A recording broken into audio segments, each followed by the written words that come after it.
છોટાઉદેપુરના બોડેલી નજીક ઓરસંગ નદી પર બનેલા બ્રિજની હાલત દયનીય, લોકોને ગમે તે ઘડી બ્રિજ તૂટી જવાનો ભય।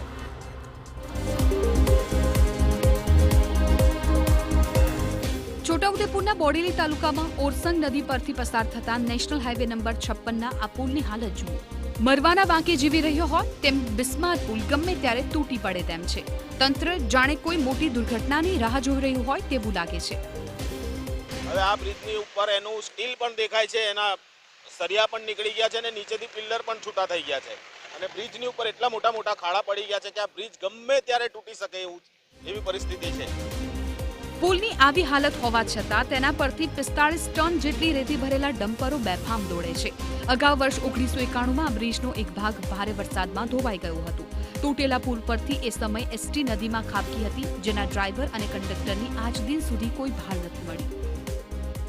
આ ટ્રાફિકનું ભારણ એની ઉપરથી હેવી વ્હીકલ રેતી ભરેલા ડમ્પરો ચાલી રહ્યા છે। 90-91ની સાલમાં બ્રિજ જર્જરિત થઈને તૂટી પડેલો અતિવૃષ્ટિમાં અડધો ભાગ નવીનીકરણ થયેલો છે।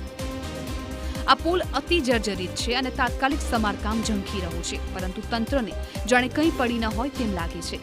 મહારાષ્ટ્રથી મધ્યપ્રદેશને જોડતો આ નેશનલ હાઈવે છોટાઉદેપુર જિલ્લાના તમામ બ્રિજની હાલત આ જ છે। અને કોઈ કદાચ કંઈક અકસ્માત થશે, કોઈક મળશે ત્યારે કંઈક આ પુલનું કંઈ નિરાકરણ આવશે, ત્યાં સુધી નિરાકરણ આવે નહીં। બધા નેતાઓ કરીને થાકી ગયા છે, પણ કોઈ કરે એવું લાગતું નથી।